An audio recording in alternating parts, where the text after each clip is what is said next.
Y el Señor dice, mire, yo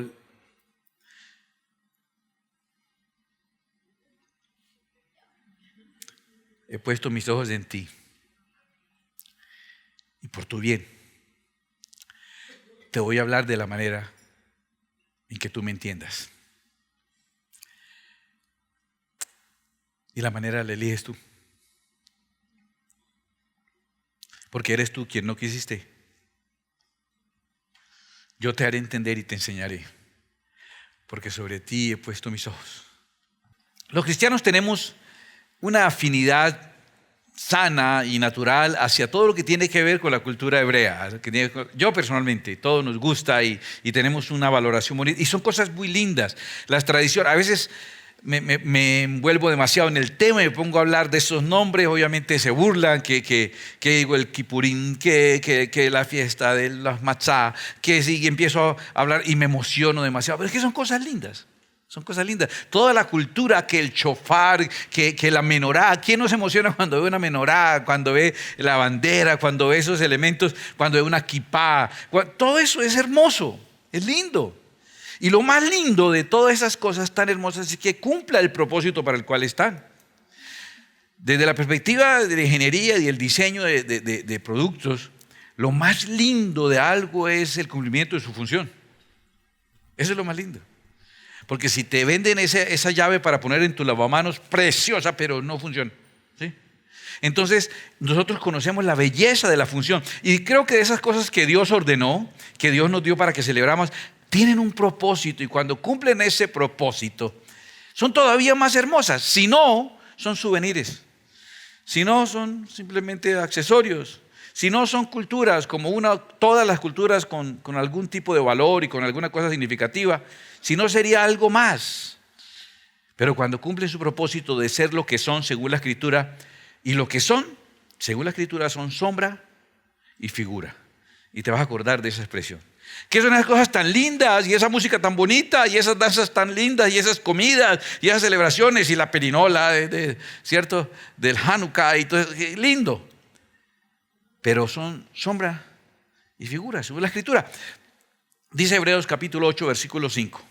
Hablando de los sacerdotes y los que operan y los que sirven en estas cosas, dice, los cuales sirven a lo que es figura y sombra de las cosas celestiales, como se le advirtió a Moisés cuando iba a erigir el tabernáculo, diciéndole, mira, haz todas las cosas conforme al modelo que se te ha mostrado en el monte. O sea, desde que Moisés estableció todas esas cosas, que las que realmente son sagradas son las que Dios le dio a Moisés. Se han sumado un montón de tradiciones más bonitas, pero las sagradas las que Dios le dio a Moisés. Y Dios le dijo, esas se las vamos a dar, hágalas como se los dije, porque esas son maquetas, son representaciones, son ejemplos, son sombra y figura de las cosas celestiales. Y ese es el verdadero valor. Y cuando no le das ese valor, empiezas a darle valores equivocados, valores idolátricos, valores de superstición, valores cabalísticos, valores extraños a ese tipo de cosas. Pero de pronto la palabra te dice, no, disfrútalas. Si te gusta, pone esa menorá ahí, pone ese talit, cuando lo que quieras está bien, pero siempre ten claro que son figuras de las cosas celestiales. ¿Ok? Muy hermoso esto que entendemos así. Todo eso está puesto con ese propósito. Cada cosa que está ahí en la Torah, cada cosa que Dios hizo que escribiera ahí, tenía como el propósito como de dibujarnos un espacio. Y cada fiesta, que si es el Yom Kippur, que si es los matzah, o los panes sin levadura, o los tabernáculos, o la fiesta de las trompetas, o el Yom Kippur, o cualquiera de esas, cada una aportaba un pedazo del rompecabezas para mostrarnos a Cristo. Todo eso tiene como propósito mostrarnos a Cristo. Y nosotros tenemos ya un elemento doctrinal casi nuestro. Es que si no muestra a Cristo, no sirve. Si su cristianismo no muestra a Cristo, muestra su denominación, muestra su conocimiento, muestra lo bueno que usted es, lo gran ministro que es, lo inteligente que es, lo espiritual que es, y no muestra a Cristo, no sirve. Ni el servicio, si la reunión no mostró a Cristo. La gente que vino nos vio y nos admira y les quedamos gustando y van a volver, pero no vieron a Cristo. No mostramos a Cristo, no sirve. Todo está puesto para mostrar al Señor. Ese es el propósito para el cual fueron dadas esas cosas. Mira, ¿Cómo lo dice tan claro la Escritura? Hebreos capítulo 10, verso 1 dice, porque la ley, esas cosas que son sombra y figura, porque la ley, teniendo la sombra de los bienes venideros, no la imagen misma de las cosas. ¿Está claro? El Shabbat. El Shabbat es un objetivo. No, el Shabbat es una sombra de un objetivo, de alguien que vendría y sería nuestro reposo. No era nadie más sino Jesús. Dijo, el Hijo del Hombre es Señor del día de reposo. Y resulta que como no guardaba el día de reposo, le cuestionaron todo lo que hacía y le acusaron y le mataron. No entendían que estas cosas son sombra de los bienes venideros, no la imagen misma de las cosas. Nunca puede, escuche, por los mismos sacrificios que se ofrecen continuamente cada año, hacer perfectos a los que se acercan. ¿Está claro? Como esas cosas son sombra de lo celestial, son bonitas, si cumplen el propósito de señalar a Cristo, no lo perfeccionan a uno. Por eso es que toca todos los años volverlas a hacer, porque no perfeccionan. La ley. Mira el siguiente versículo lo que dice. 2 versículos después. Pero Cristo. Mira, ¿entiendes el contraste? Porque la ley, tal cosa. Pero Cristo, habiendo ofrecido una vez para siempre, un solo sacrificio por los pecados, se ha sentado a la diestra de Dios. Que nunca salga eso de nuestra mente. Y siempre veas esa comparación entre Hebreos 10:1 y el 10:12. Versículo 12. Entre el primero y el versículo 12 en Hebreos 10 está ese contraste clarito en que dice, esas cosas muy bonitas, a mí me gustan.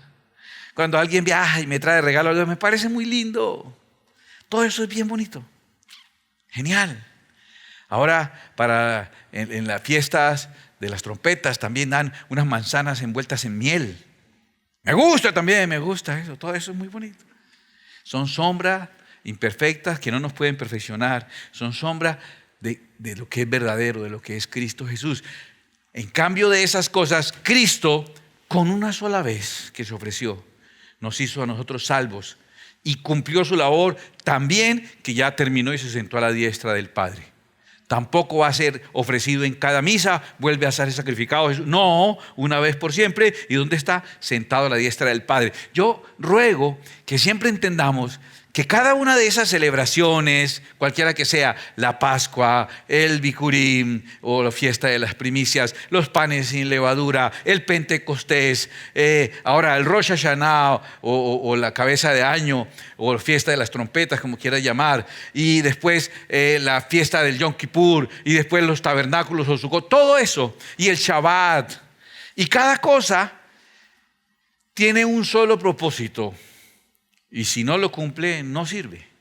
Y el propósito es, ya, vámonos para la casa ya. Eso es todo. Tiene como propósito mostrar a Cristo Jesús. Ahora, ¿cuál es el problema? El problema es que cuando son tantas cosas, imagínate que pongo más y más señales para mostrar a Cristo, más y más señales y más señales. Siempre y cuando yo esté desde arriba, no importa. Yo rodeo a Jesús de señales y desde arriba, desde la perspectiva de lo espiritual, mientras más señales ponga, más me enfatizan a Cristo Jesús porque lo estoy viendo a Él. ¿Está entendiendo esa perspectiva? Geometría descriptiva 1 y 2, ¿se acuerdan de la universidad? Bueno, no importa, puedo llenar esto y puedo poner más señales y con neón y que prenden y apaga y con luces. Y mientras más ponga, más se nota Cristo desde la perspectiva espiritual. Pero ¿qué pasa cuando lo veo desde la perspectiva humana? Y lleno de señales y pongo una multitud de señales y llego a ser casi infinita la multitud de señales que muestran a Cristo. ¿Qué pasa con la multitud de señales? Lo que pasa con todas las multitudes, ¿se acuerda?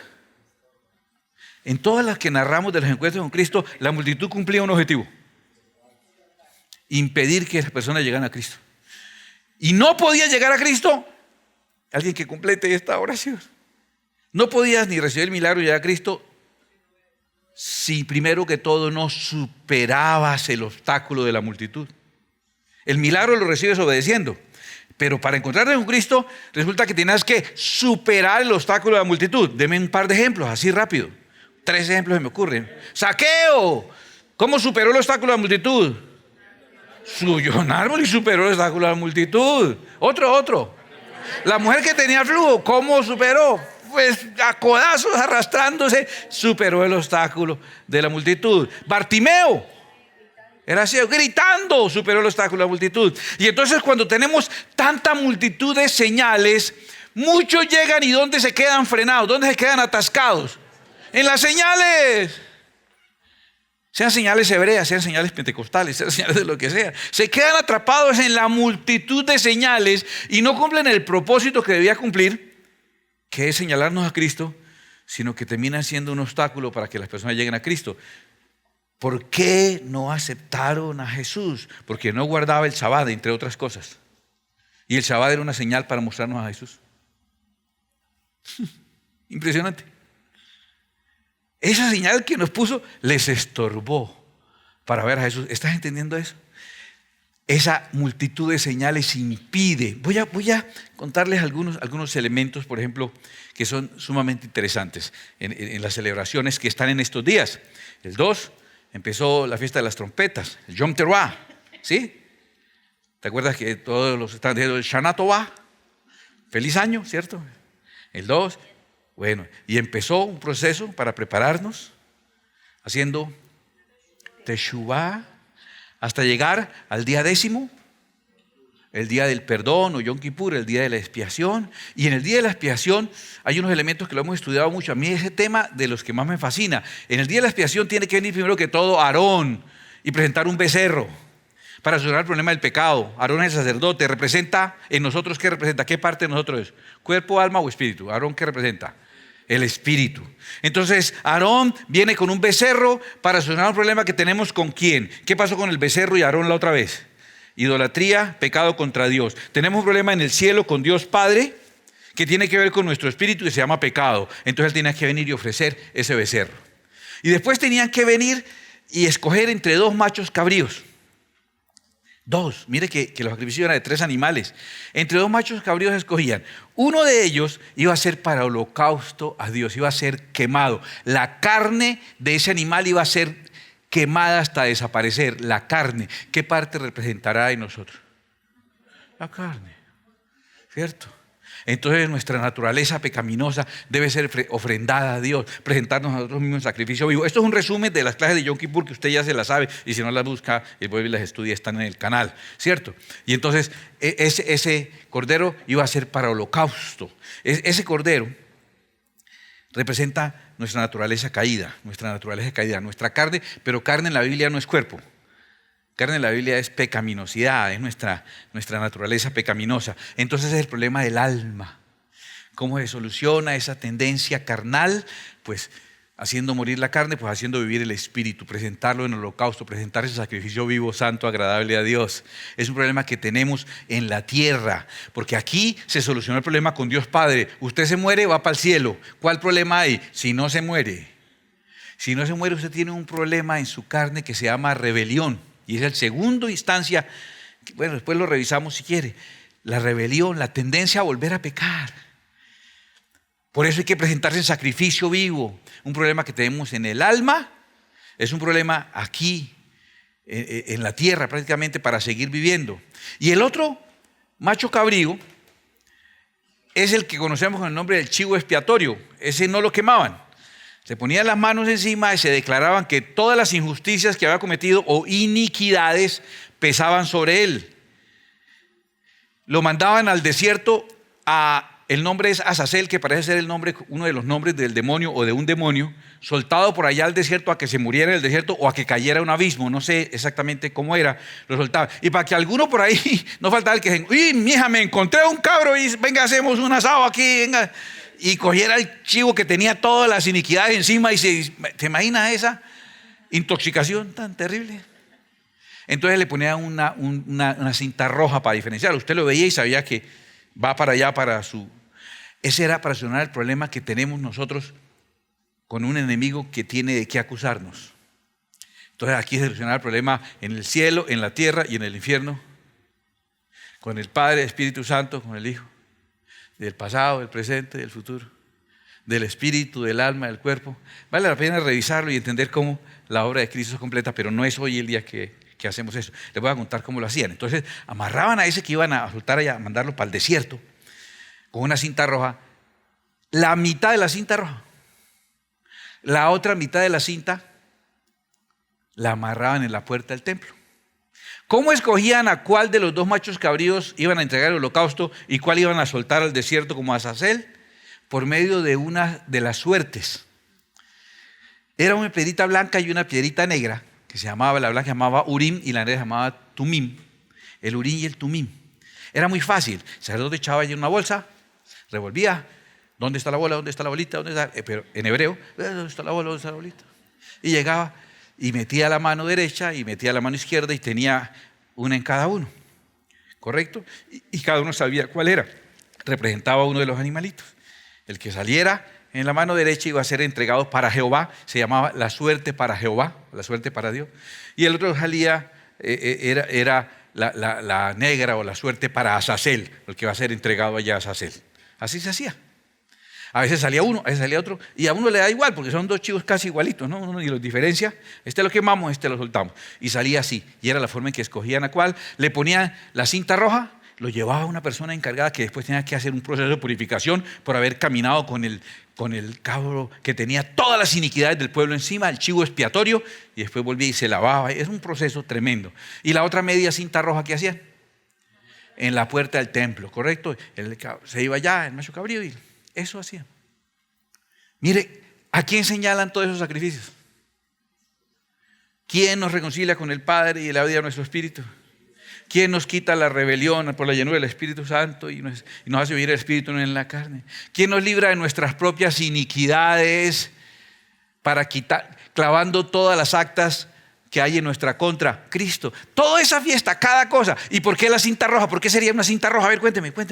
¿Qué representaría? La sangre. ¿Y por qué en las puertas del templo?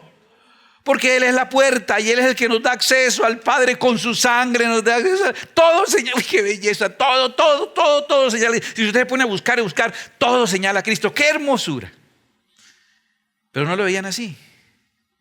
Le decían, cuando vino Jesús, que estaba anunciado con todo eso, córrese de ahí porque estamos ocupados haciendo el Yom Kippur. Quite de ahí que estamos ocupados haciendo. Estamos estorbados por las señales que nos pusieron para que lo reconociéramos a usted. Esto vale la pena que lo miremos, es bien curioso porque es interesante.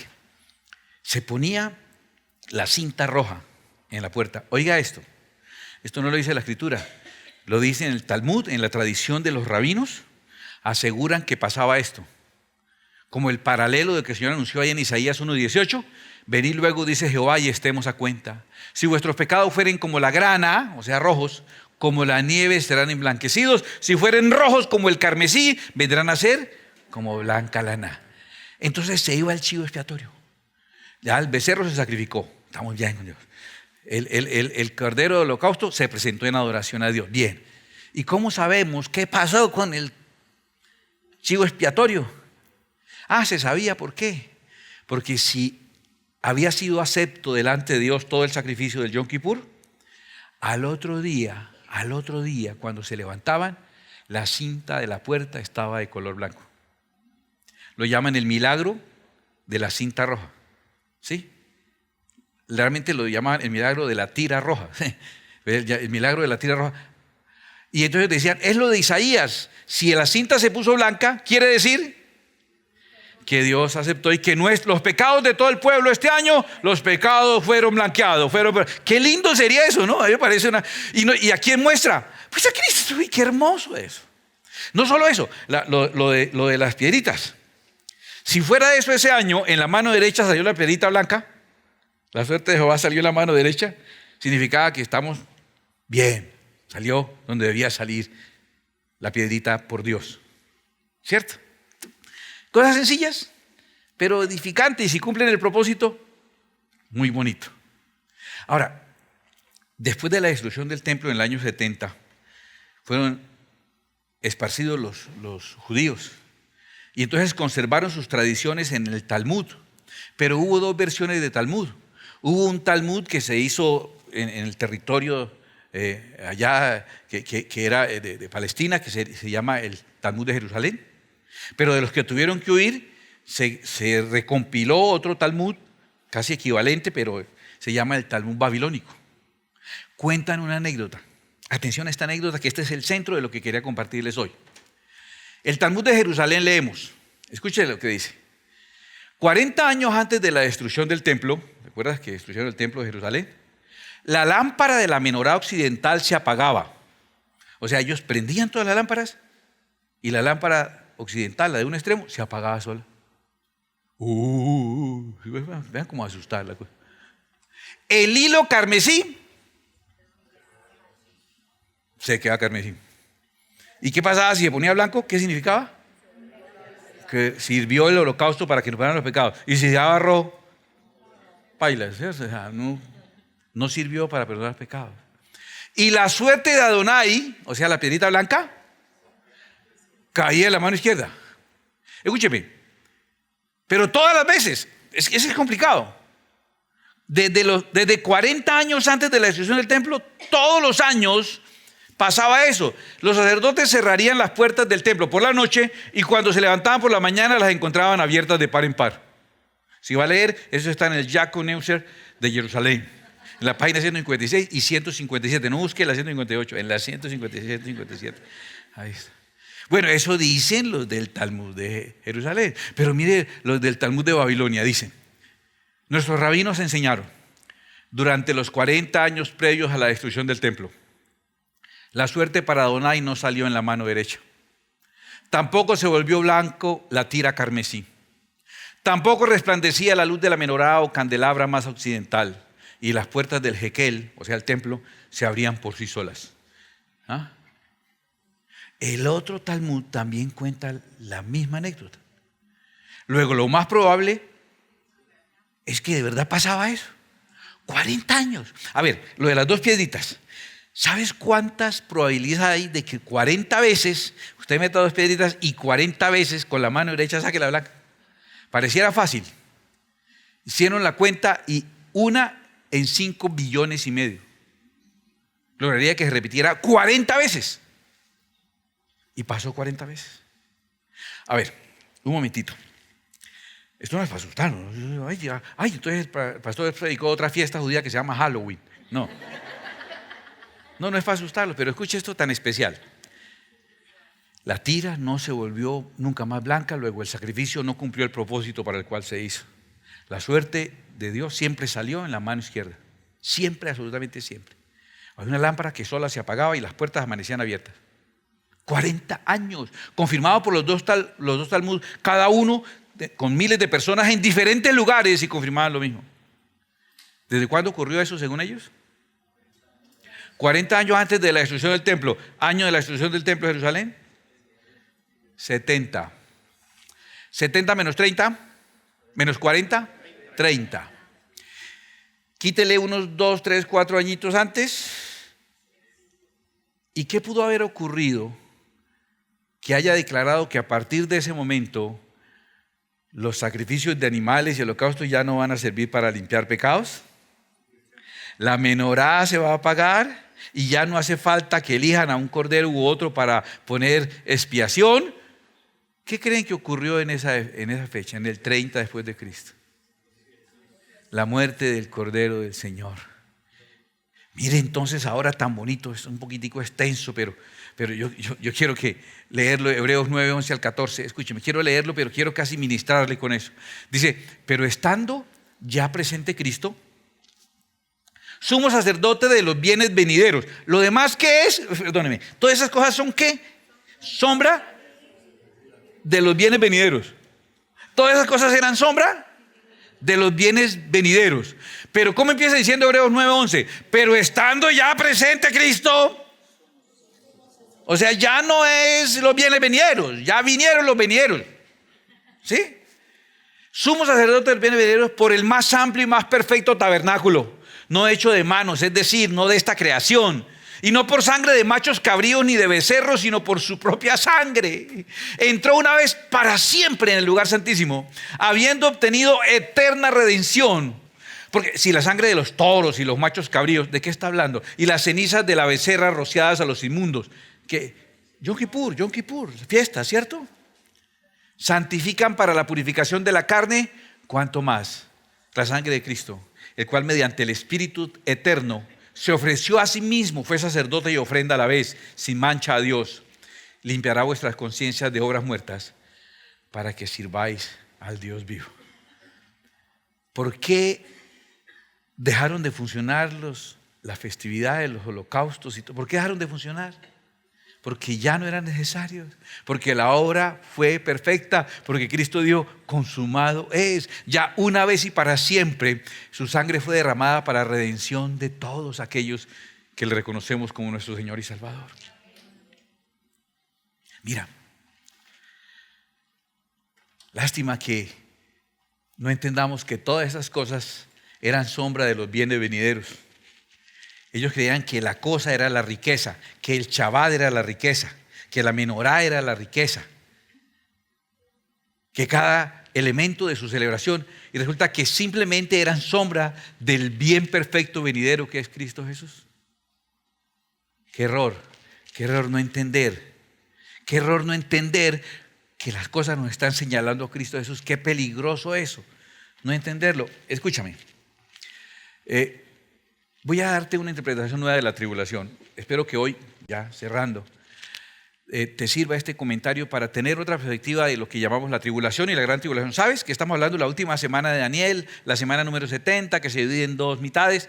Más o menos saben de eso. Tres años y medio de tribulación y luego 3 y medio de gran tribulación. ¿Qué marca la diferencia entre una y otra? Que en los 3 primeros años y medio la bestia hace pacto con Israel, les reconstruye el templo y les organiza todo para que vuelvan y todo está bonito, están felices, y luego a la mitad pela el cobre y muestra que él quería era que lo adoraran a él, y se desata, pues los judíos no van a permitir eso, se desata tremenda guerra hasta el final.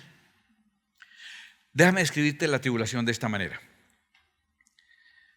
Dios vuelve a tratar con Israel. Dios vuelve a hablarle directamente a Israel en el idioma que ellos entienden. Primeros 3 años y medio, reconstrucción del templo, sacrificios, holocaustos, altares. ¿Entienden de eso los judíos? ¿Van a entender? Cuando la conversación sea sobre eso, ¿van a tener algún problema ellos para entender? Se mueven en su salsa. Primeros 3 años y medio, es claro, no va a haber duda. Es su idioma. Pela el cobre la bestia. Los judíos se sienten engañados y se arma la guerra, y la bestia reúne las naciones, los ejércitos de la tierra para destruir a Israel. Segundos 3 años y medio, Israel en guerra y las naciones lo quieren destruir. ¿Entiende de eso Israel? ¿O es un idioma nuevo para ellos? ¿Entienden de eso de guerra y que lo están rodeando, los quieren perseguir y los quieren atacar y que le están mandando misiles todos los días? ¿Entienden de esto o no entienden? ¿Se das cuenta que la gran tribulación no es sino Dios permitiendo que Israel reciba el mensaje en el único idioma que entiende? En los únicos idiomas que entiende. Es tan eficaz y tan necesario eso que le va a hablar primero de reconstrucción de templo, de sacerdocio y todo, y después le va a hablar de guerra, y de las dos cosas de lo que más sabemos, dirían los israelitas. Y es tan eficaz eso que la Escritura nos cuenta que después Mateo 24:30 dice, cuando están rodeados y los van a destruir, aparece el Mesías a salvarlos, y dice Mateo 24:30, entonces aparecerá la señal del Hijo del Hombre en el cielo. ¿Cuántas señales? Una, la señal de... ¿Qué pasó con las otras señales? No solamente no les sirvieron, sino que incluso les estorbaron. Le dieron importancia a las señales como si fueran los bienes venideros y eran sombra de los bienes venideros. Entonces va a aparecer una señal, la señal del Hijo del Hombre. Y entonces, miren lo que hacen, lamentarán todas las tribus de la tierra. ¿Qué quiere decir eso? Que reconocen. Dice la Escritura, verán al que traspasaron, reconocerán que es el Mesías. Y verán al Hijo del Hombre viniendo sobre las nubes del cielo con poder y gran gloria. La historia termina en que Dios le va a hablar a Israel en los idiomas que entiende. Israel va a entender. Y hay que ver la gran tribulación tal vez como la única manera que entiende. Cuando les hablo de reconstrucción del templo y cuando les hablo de persecución y guerra, ahí sí aparece el Hijo del Hombre e inmediatamente lo reconocen. Oh, no, ¿por qué no han dicho antes? Claro que era Jesús de Nazaret, obvio, ¿cierto? Bueno, quiero dejar un poquitico en paz a Israel intencionalmente porque quiero recordarles que ese es el propósito de Dios y de su Santo Espíritu. Hechos capítulo 2. Lo que ocurrió en Hechos capítulo 2, dice la Escritura, quiero centrarme en esto, es que personas de diferentes culturas y orígenes que estaban en Jerusalén, como lo narra ahí Hechos 2, 7 y 8, dice, y estaban atónitos y maravillados, diciendo, mirad, ¿no son galileos todos estos que hablan? ¿Cómo pues les oímos nosotros hablar cada uno en nuestra lengua en la que hemos nacido? La obra del Espíritu Santo de Dios, por amor a nosotros, es hablar a la persona en el idioma que entiende, para que llegue a reconocer a Cristo. ¿Y qué es la gran tribulación? ¿Es Dios hablando a Israel? Usted mismo llega a la conclusión. En los idiomas que entiende, y es tan eficaz que cuando ve la señal del Hijo del Hombre lo reconoce. Y el Pentecostés no fue sino Dios haciendo la maravilla de hablarle a cada uno en el idioma que entiende. Bueno, Jesús está mirando a Jerusalén y se lamenta. Y el lamento de Jesús es poético y es hermoso. Y le vi un ángulo que no le había visto antes. En el lamento de Jesús dice, Jerusalén, Jerusalén, que matas a los profetas y apedreas a los que te son enviados. ¿Cuántas veces quise juntar a tus hijos como la gallina junta sus polluelos debajo de sus alas y no quisiste? El ejemplo que Jesús toma de un animalito, ¿cierto? Me parece muy tierno y muy noble que lo haga eso. Y él está diciendo, y el énfasis que quiero hacer hoy que no haya notado es en el ejemplo que tomó. Porque siempre me he quedado con el sentir de Dios de reunir a su pueblo, en el sentir. Pero es que Él escoge y dice, quiero juntarlo o sea, de una forma en particular. Quiero juntarlo, pero quiero hacerlo de una forma muy particular. ¿Cómo? Como la gallina junta sus polluelos. Ese es el ejemplo que el Señor toma. Eso es lo que quiero hacer. Y yo le pregunto, bueno, espérate, ¿y cómo la gallina junta sus polluelos? Porque no sé si ha visto un cocodrilo. ¿Has visto los cocodrilos? Se los echan en la jeta, se los llevan, y luego ahí los escupen en otro lado. Así los juntan los cocodrilos. Los gatos, ¿has visto que la mamá viene y los agarra aquí y los lleva y va por el otro? Y cuando trajo este otro se salió, pero los junta así. ¿Y cómo los junta la gallina? ¿Cómo los junta? ¿Cómo los atrae? ¿Cómo hace para que vengan los pollos? Cacarea. Habla el idioma que ellos entienden. Cacarea y ellos vienen, se asustan, no saben, no han visto el peligro, no saben la situación, no entienden, pero la mamá está cacareando de una manera y ellos vienen porque es el llamado para venir a amontonarnos y ella las protege porque ella sí vio el peligro, ellos no lo han visto. Sí, hay una canción de Pobre los pollitos, viene la mamá gallina y que el gavilán, no es que terminamos llorando siempre que cantamos esa canción. Esas canciones que le cantaban a uno que lo mandaban para el psiquiatra después, traumados. Sí, pero ella, cuando dice Jesús, Jerusalén, que matas a los, ¿qué hace un profeta? Habla, cacarea. Yo he querido juntarlos hablándoles, pero no ha funcionado. Y como el Señor nos ama, lo va a hacer con Israel. Mire, perdóneme, le va a hablar a Israel tan duro como sea necesario, en el idioma que entienda, hasta que reconozcan al Señor Jesús como su Rey y Señor. ¿Solo Israel?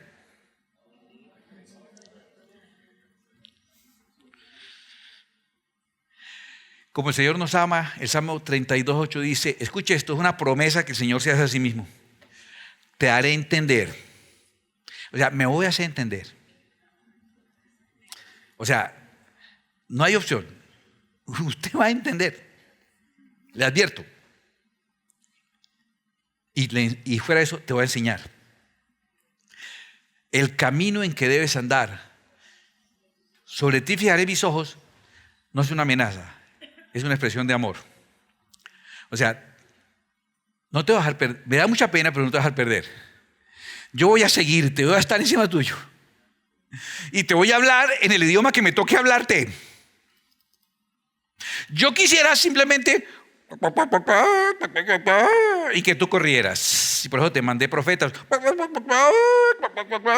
Y quisiera. Quisiera que vinieras y oyeras un devocional, leyeras un versículo, oyeras una predicación y corrieras a meterte debajo de mis alas. Quisiera. Pero tú matas los mensajes. Este devocional de hoy lo mataste con los otros 10 que llegaron mañana, y lo que aprendiste en la mañana con lo que aprendiste en la tarde, y matas el uno con el otro. Pero yo no te voy a perder, dice el Señor. Yo no te voy a perder. Yo tengo sobre ti mis ojos y te voy a enseñar el camino que debes andar, el camino que he preparado para ti, el que te conviene, el que necesitas para no perderte. Te voy a hablar, te voy a hablar, te voy a hacer entender. Escúchame esto, el Señor hablándote hoy, diciéndote, te va a hacer entender porque te ama. A los que no ama, el Señor los ignora. Ay, pero ¿cómo este se porta mal y hace y usted no le dice nada? Sencillo, no es hijo mío, es hijo de los vecinos. Le hago mala cara, pero no más, porque no es mi hijo. Pero al mío, al que amo, disciplino. Y tengo mis ojos. Y el Señor te está diciendo hoy, me está diciendo a mí hoy, yo me voy a hacer entender y yo le voy a enseñar por dónde es que quiero que camine. Yo me voy a hacer entender. Quisiera y que usted corriera, pero ¿sabe que usted no ha querido? ¿Sabes qué dice el siguiente versículo? Dice, no seáis como el caballo, como el mulo, sin entendimiento, que han de ser sujetados con cabestro y con freno, porque si no, no se meten debajo de las alas, no se acercan a ti. Otro ejemplo con animalitos. Y el Señor está aquí hoy, ¿sí? Bastante pets, bastante animalístico. Y diciendo, sea como sea, si a usted yo no lo he elegido, si usted no lo amo, si usted no es mi hijo, si yo soy un vecino, me va a enojar y mejor me voy antes de darle un coscorrón a ese niño, me meto en un problema, pero no es hijo mío. Pero si usted es mi hijo, yo no voy a desistir, no voy a dejar de insistir. Me voy a hacer entender y le voy a enseñar el camino por el que usted debe andar. Quisiera como la gallina llama a sus polluelos y responde con las profecías, con la palabra. Mejor que sea como los pollitos y no como el mulo y como el caballo, que toca es amarrado y jalándolo a la brava y obligándolo y haciéndolo hasta sangrar hasta que se somete. Porque es que si no, no se acerca. Ese contraste el Señor nos deja pensando que de todas maneras se ha tomado una decisión. Nos ha hablado por medio de señales, sombra de los bienes venideros. ¿Sirvieron las señales? ¿Cumplieron su propósito? No. Antes se estorbaron. Y antes se volvieron razón para pelear entre nosotros. Si usted dice Yeshua HaMashiach o Shabbat o dice Yod Het Vahe, o se volvió problema en nosotros. Y a veces idolatría, porque eso es el símbolo y si no tengo eso en mi puerta, entonces los espíritus. Por favor, Feng Shui. Y el Señor dice, mire, yo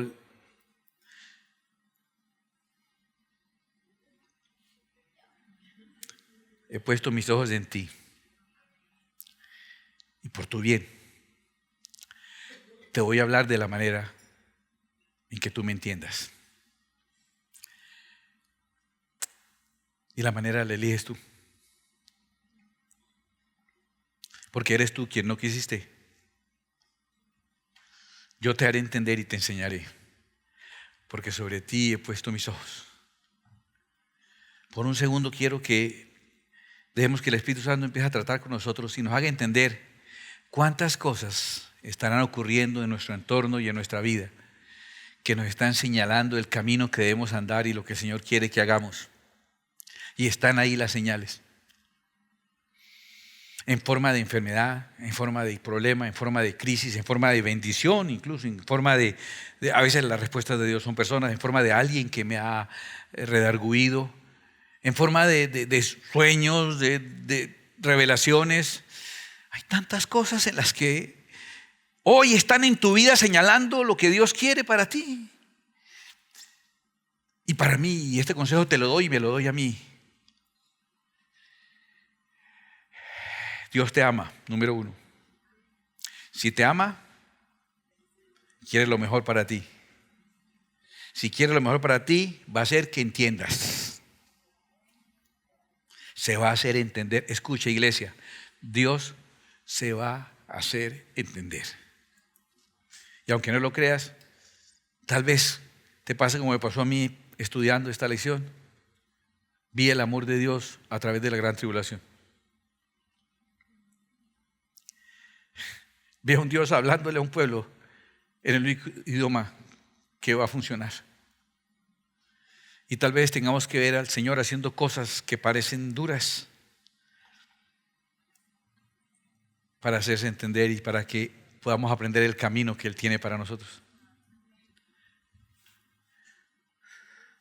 Cierra tus ojos un instante, por favor.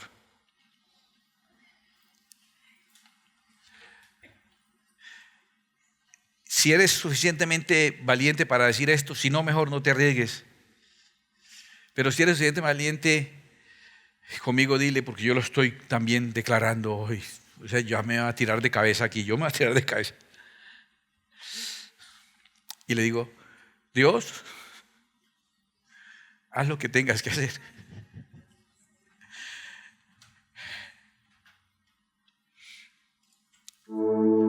Para que yo entienda y camine el camino que tú quieres que yo camine.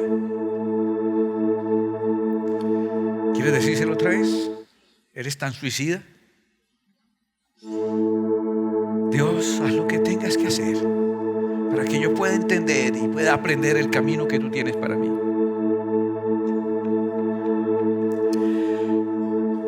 Pero yo sé, Señor, que tú lo haces por amor.